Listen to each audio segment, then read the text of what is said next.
एक दिन टुनटुनी चिड़िया जंगल में काम ढूंढने के लिए निकली थी, लेकिन उसे कुछ नहीं मिलता। हे भगवान, मैं कितना गरीब हूँ। मेरे बेटे कुकू के लिए जूते खरीदने के भी मेरे पास पैसे नहीं हैं। अब मैं क्या मुंह दिखाऊंगी अपने बेटे को। इतना कहकर टुनटुनी चिड़िया घने जंगल से अपने घर जा रही थी। घने जंगल के बीचों बीच टुनटुनी चिड़िया को दिखाई देता है कि वहाँ पर एक हीरो का पेड़ है। टुनटुनी चिड़िया जल्दी से उस हीरे के पेड़ के पास जाती है। अरे अरे पेड़ जी, मैं बहुत गरीब चिड़िया हूँ, प्लीज मेरी मदद करिए। मेरे पास 1 रुपये भी नहीं है, मैं बहुत गरीब हूँ, मेरी मदद करें। अरे चिड़िया, मैं ऐसे ही तो किसी का मदद नहीं करता। मैं पहले परीक्षा लेता हूँ, उसके बाद किसी पक्षी का मदद करता हूँ। तुम्हें समझ में आया? अरे अरे हाँ पेड़ जी, आपको जो सवाल पूछने का मन हो प्लीज पेड़ जी पूछिए, मैं उसका जवाब जी जान लगा के दूंगी। पेड़ जी प्लीज पूछिए मेरे से सवाल, मैं उसका जवाब जरूर दूंगी। अरे अरे चिड़िया, रहने दो, अब परीक्षा देने की तुम्हें कोई जरूरत नहीं है। मैं तुम्हारी इस लगन से बहुत खुश हो गया हूँ और ये लो एक हीरे और खुशी खुशी अपने घर चली जाओ। टुनटुनी चिड़िया खुशी खुशी वहाँ से हीरे लेके जाती है। रास्ते में उसे बूढ़ी कौवी रोते हुए मिलती है। अरे अरे बिटिया बिटिया, मेरी मदद करो, मेरे पोते को बहुत जोर का बुखार है, मेरा पोता अब जिंदा नहीं रह पाएगा, प्लीज बिटिया मेरी मदद करो। देखो माँ जी, पैसे तो मेरे पास भी नहीं है, मैं आपकी मदद नहीं कर सकती, मैं भी बहुत गरीब चिड़िया हूँ। अरे अरे कोई बात नहीं, तुम ये हीरे मुझे दे दो, ये हीरे मुझे दे दो। अगर चिड़िया तुमने हीरे दे दिया मुझे तो मेरा पोता आज बच जाएगा, प्लीज ये हीरे मुझे दे दो। टुनटुनी चिड़िया 1 मिनट के लिए अपने बेटे कुकू के बारे में भी सोचती है, लेकिन वो हीरा उस बूढ़ी कवि को दे देती है। अरे अरे मम्मा, आज भी आपने मेरे लिए कुछ नहीं लाया मम्मा, खाने को भी कुछ नहीं और जूते उते भी नहीं लाया मम्मा, मैं आपसे बहुत नाराज हूँ। टुनटुनी चिड़िया को तो उतना बड़ा संपत्ति मिल चुका था, लेकिन वो उस बूढ़ी कवि को दे चुकी थी। वो कुछ नहीं बोलती है। पानी पी के रात को दोनों माँ बेटे सो जाते हैं। अभी टुनटुनी चिड़िया के सपने में वही हीरे वाला पेड़ आता है। क्या तुम मेरे परीक्षा में पास हो गई हो चिड़िया? अब से तुम जंगल के सबसे अमीर पक्षी में से एक मानी जाओगी। अब तुम मेरे परीक्षा में पास हो गई। सुबह हो जाती है। सुबह जब दोनों माँ बेटे उठते हैं तो देख के चकित रह जाते हैं, क्योंकि उनका घर भी चेंज था और एक तो घर में बहुत सारे हीरे लगे थे। अरे वाह, मैं पास हो गई, मैं उस चमत्कारी पेड़ के परीक्षा में पास हो गई। अब से मैं सबसे अमीर पक्षी बन जाऊंगी, याहू। जब टुनटुनी चिड़िया अपने घर से बाहर निकलती है तो वो देखती है उसका बाहर से भी घर हीरे से बना हुआ है। टुनटुनी चिड़िया बहुत खुश होती है और दिल से धन्यवाद करती है उस बड़े पेड़ का। अरे अरे मम्मा, अब हम लोग बड़े पक्षी बन गए, अब मैं भी हवाई मोटर से जाऊंगा स्कूल। सभी पक्षी मुझे देख के अब नहीं चिढ़ाएंगे, अब मैं भी बहुत अमीर बन गया हूँ। अरे अरे हाँ कुकू बेटा, तुम सही कह रहे हो, अब हम लोग जंगल के बहुत अमीर पक्षी बन गए हैं। अब से आप जाना मोटर से स्कूल, हवाई वाले मोटर से, बहुत मजा आएगा कुकू बेटा। अच्छा कुकू बेटा, आपको बड़े जूते चाहिए था ना, अभी मैं आपके लिए जूते ले आती हूँ। टुनटुनी चिड़िया वहाँ से एक हीरा लेकर जाती है और अपने बेटे कुकू के लिए बढ़िया वाला सोने के जूता ले आती है। ऐसे ही एक दिन कुकू और उसकी मम्मा टुनटुनी चिड़िया हवाई मोटर से नदी पर पानी पीने जा रहे थे। उसी जंगल में एक बहुत दुष्ट और कामचोर कौवी रहा करती थी। वो टुनटुनी चिड़िया का घर देख के बहुत जलती थी। ये घर मेरा होना चाहिए, ना कि टुनटुनी चिड़िया का। मैं तो इस घर को टुनटुनी चिड़िया से छीन लूंगी कैसे भी करके।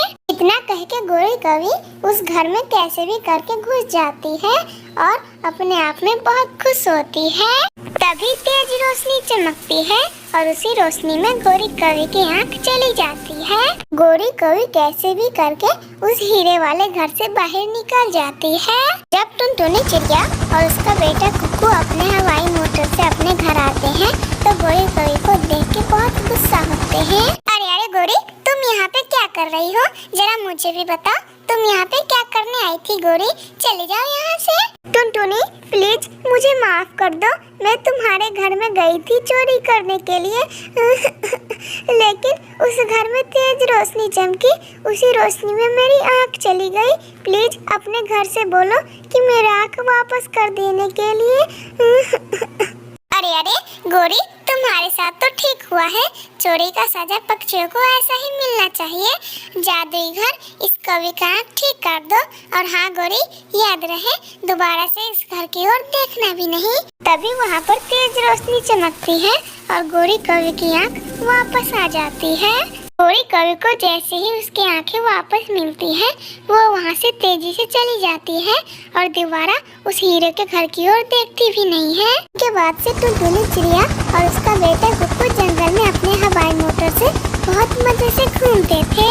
मेरे प्यारे दोस्तों, अगर आप लोगों को ये कहानी अच्छी लगी हो तो प्लीज लाइक एंड सब्सक्राइब करके बेल आइकन दबाना ना भूलिएगा। आपका धन्यवाद। एक दिन जंगल में शिकारी आता है। शिकारी को देख के गोरी कवि शिकारी के पास आती है। शिकारी जी, ऐसे में तो आपको कोई भी पक्षी नहीं मिलेगा। मेरी बात मानो, आप मुझे कुछ खाने के लिए दो तो मैं आपको रोज रोज कोई नया पक्षी ला के दूंगी और आप उसे मार देना। अच्छा ठीक है गोरी, तो आज मुझे कबूतर पकड़ना था। तेरे जंगल में कबूतर है तो लेके आ, मैं तुम्हें एक रोटी दूंगा। इतना सुनते ही गोरी कवि तेजी से बंटी कबूतर को बुलाने चली जाती है। अरे बंटी भैया, चलो तो, आप मेरे भाई हो भाई। आज मैंने अपने घर में मीठी खीर बनाई है, मीठी खीर जो आपको बहुत पसंद है, इसलिए मैं सोची थोड़ा बंटी भैया को भी दे दूंगी तो वो खुश हो जाएंगे। अरे हाँ गोरी, मुझे भी लगता है कि तुम मेरी अपनी बहन जैसी हो। मेरी तो कोई बहन है नहीं, लेकिन गोरी तुम ही मेरी बहन हो आज के बाद से। इतना कह के बंटी कबूतर गोरी कवि के साथ चला जाता है। अरे गोरी बहन, आप इधर कहाँ चले आए? इधर तो शिकारी रहते हैं, बहुत दुष्ट शिकारी, वो पक्षियों को मार डालते हैं। चलिए यहाँ से घर चलते हैं। अरे हाँ बंटी भैया, वो तो मुझे ही पता है कि इधर शिकारी रहते हैं, लेकिन आप डरो मत, शिकारी सुबह आया था और वो कब का चला गया। आप मेरे घर चलिए। गोरी कवि बात करते करते चुपके शिकारी को इशारा कर देती है। इशारा देखकर वो शिकारी तीर चलाता है और वो तीर सीधा जाके बंटी कबूतर को लगती है। गोरी, तुमने मेरे साथ धोखा किया, तुमने मुझे शिकारी से मरवाया है। याद रखना, एक दिन तुम भी ऐसे ही मरोगे गोरी, मेरी बात हमेशा याद रखना। इतना कह के बंटी कबूतर अपना दम तोड़ देता है। शिकारी बंटी कबूतर को लेकर वहाँ से चला जाता है और गोरी कवि को एक रोटी दे देता है। अगले दिन टुनटुनी चिड़िया गोरी कवि के पास आती है और बोलती है, अरे गोरी बहन, बंटी भैया कल से गायब है, कहाँ गए होंगे वो? क्या तुम्हें पता है? बंटी भैया कल से ही गायब हो गए जंगल में, कोई पक्षी भी उसे नहीं देख रहा है। नाना टुनटुनी, मुझे कैसे पता होगा? वो तो मेरे साथ सुबह गया था नदी पर पानी लेने और उसके बाद खाना खाने चला गया अपने घर पे, उसके बाद तो नहीं आया, मैं भी नहीं देखी उसको। गोरी कवि झूठ बोलती है। टुनटुनी चिड़िया वहाँ से इंसानों की बस्ती के रास्ते जा रही थी कि देखती है वहाँ पर एक शिकारी बंटी कबूतर को लेकर उसका भोजन बनाने वाला था। अरे बाप रे, ये शिकारी कितने जालिम होते हैं, अपना पेट भरने के लिए किसी दूसरे पक्षी का जान ले लेते हैं। ऐसे ही कई दिन गुजर जाते हैं। एक दिन गोरी कवि और शिकारी आपस में बात कर रहे थे।